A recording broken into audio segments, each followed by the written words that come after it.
ओम श्री गणेशाय नमः। ओम श्री परमात्मने नमः।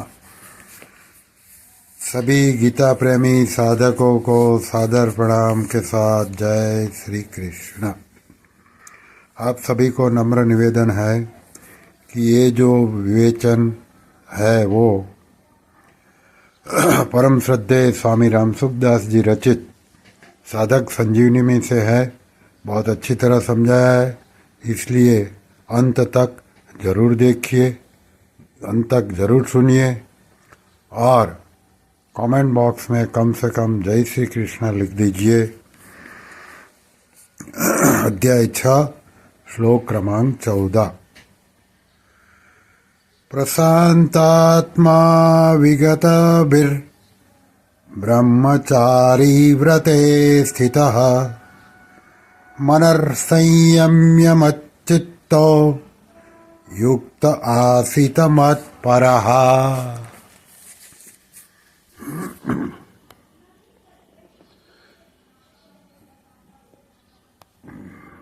बिछाने और बैठने के आसन की विधि बताकर अब भगवान ये श्लोक और इसके बाद 15 नंबर के श्लोकों में फल सहित सगुण साकार के ध्यान का प्रकार बताते हैं।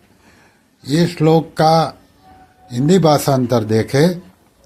जिसका अंतःकरण शांत है, जो भय रहित है और जो ब्रह्मचारी व्रत में स्थित है, ऐसा साधक, ऐसा सावधान ध्यान योगी मन का संयम करके मेरे में चित्त लगाता हुआ मेरे परायण होकर बैठे। अभी इसकी व्याख्या। शब्द है प्रशांतात्मा। जिसका अंतःकरण राग द्वेष से रहित है वह प्रशांतात्मा है। जिसका सांसारिक विशेषता प्राप्त करने का, रिद्धि सिद्धि आदि प्राप्त करने का उद्देश्य न होकर केवल परमात्मा प्राप्ति का ही दृढ़ उद्देश्य होता है, उसके राग द्वेष शिथिल होकर मिट जाते हैं। राग द्वेष मिटने पर स्वतः शांति आ जाती है, जो कि स्वतः सिद्ध है। तात्पर्य है कि संसार के संबंध के कारण ही हर्ष, शोक, राग, द्वेष आदि द्वंद्व आते हैं और इन्हीं द्वंद्वों के कारण शांति भंग होती है। जब ये द्वंद्व मिट जाते हैं तब स्वतः सिद्ध शांति प्रकट हो जाती है। उस स्वतः सिद्ध शांति को प्राप्त करने वाले का नाम प्रशांतात्मा है। फिर है विगत भी। शरीर को मैं और मेरा मानने से ही रोग का, निंदा का, अपमान का, मरने आदि का भय पैदा होता है। परंतु जब मनुष्य शरीर के साथ मैं और मेरेपन की मान्यता को छोड़ देता है, तब उसमें किसी प्रकार का भय नहीं रहता। कारण कि उसके अंतःकरण में यह भाव दृढ़ हो जाता है कि इस शरीर की जीना हो तो जिएगा, उसको कोई मार नहीं सकता, और इस शरीर को मरना हो तो मरेगा ही, फिर इसको कोई बचा नहीं सकता।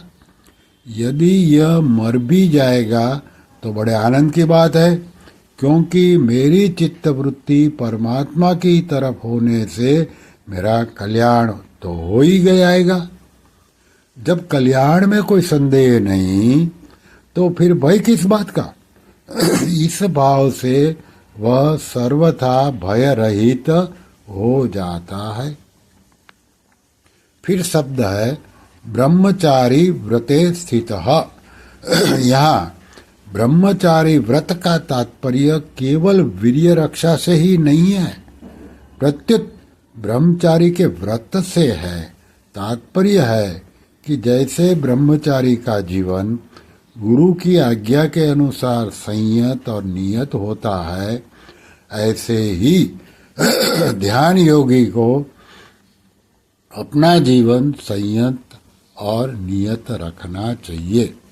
जैसे ब्रह्मचारी शब्द, स्पर्श, रूप, रस और गंध इन 5 विषयों से तथा मान, बढ़ाई और शरीर के आराम से दूर रहता है, ऐसे ही ध्यान योगी को भी उपर्युक्त 8 विषयों में से किसी भी विषय का भोग बुद्धि से, रस बुद्धि से सेवन नहीं करना चाहिए, प्रत्युत निर्वाह बुद्धि से ही सेवन करना चाहिए।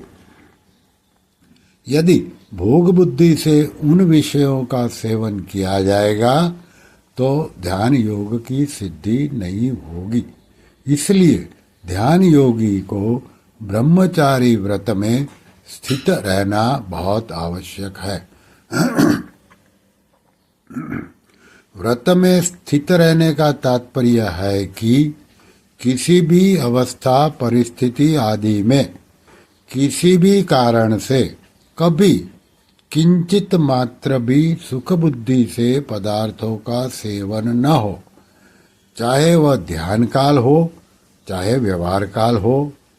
इसमें संपूर्ण इंद्रियों का ब्रह्मचर्य आ जाता है। फिर शब्द आते हैं मनः संयम्य मच्चितः, मन को संयत करके मेरे में ही लगा दे, अर्थात चित्त को संसार की तरफ से सर्वथा हटाकर केवल मेरे स्वरूप के चिंतन में, मेरी लीला, गुण, प्रभाव, महिमा आदि के चिंतन में ही लगा दे। तात्पर्य है कि सांसारिक वस्तु, व्यक्ति, परिस्थिति, घटना आदि को लेकर मन में जो कुछ संकल्प विकल्प रूप से चिंतन होता है, उससे मन को हटाकर एक मेरे में ही लगाता रहे। मन में जो कुछ चिंतन होता है वह प्रायः भूतकाल का होता है और कुछ भविष्यकाल का भी होता है, तथा वर्तमान में साधक मन परमात्मा में लगाना चाहता है। जब भूतकाल की बात याद आए तब यह समझे कि वह घटना अभी नहीं है, और भविष्य की बात याद आ जाए तो वह भी अभी नहीं है। व्यक्ति, वस्तु, पदार्थ, घटना, परिस्थिति आदि को लेकर जितने संकल्प विकल्प हो रहे हैं वे उन्हीं वस्तु, व्यक्ति आदि के हो रहे हैं जो अभी नहीं है। हमारा लक्ष्य परमात्मा के चिंतन का है, संसार के चिंतन का नहीं। अतः जिस संसार का चिंतन हो रहा है वह संसार पहले नहीं था, पीछे नहीं रहेगा और अभी भी नहीं है।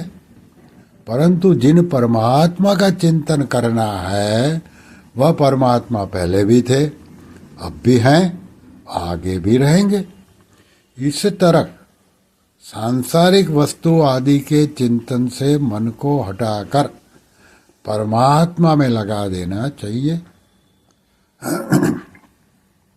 कारण कि भूतकाल का कितना ही चिंतन किया जाए उससे लाभ तो कुछ होगा नहीं, और भविष्य का चिंतन किया जाए तो वह काम अभी कर सकेंगे नहीं, तथा भूत भविष्य का चिंतन होता रहने से जो अभी ध्यान करते हैं वह भी होगा नहीं, तो सब और से रीते ही रह जाएंगे। आगे है युक्तः, ध्यान करते समय सावधान रहे, अर्थात मन को संसार से हटाकर भगवान में लगाने के लिए सदा सावधान जागृत रहे। इसमें कभी प्रमाद, आलस्य आदि न करे। तात्पर्य है कि एकांत में अथवा व्यवहार में भगवान में मन लगाने की सावधानी बनी रहनी चाहिए, क्योंकि चलते फिरते, काम धंधा करते, समय भी सावधानी रहने से एकांत में मन अच्छा लगेगा और एकांत में मन अच्छा लगने से व्यवहार करते समय भी मन लगाने में सुविधा होगी। अतः ये दोनों एक दूसरे के सहायक हैं, अर्थात व्यवहार की भाव सावधानी एकांत में और एकांत की सावधानी व्यवहार में सहायक है। फिर शब्द आते हैं आसीत मत्परः, केवल भगवान परायण यानी कि भगवत परायण होकर बैठे, अर्थात उद्देश्य लक्ष्य ध्येय केवल भगवान का ही रहे, भगवान के सिवाय कोई भी सांसारिक वासना, आसक्ति, कामना, स्पृहा, ममता आदि न रहे। इसी अध्याय के 10वें श्लोक में योगी युज्जित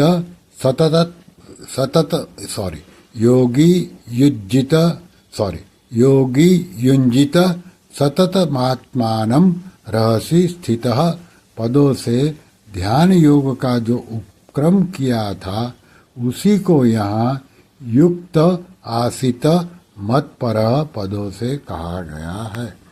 श्री कृष्ण शरणं मम, श्री कृष्ण शरणं मम, श्री कृष्ण शरणं मम। ओम श्री कृष्णार्पणमस्तु।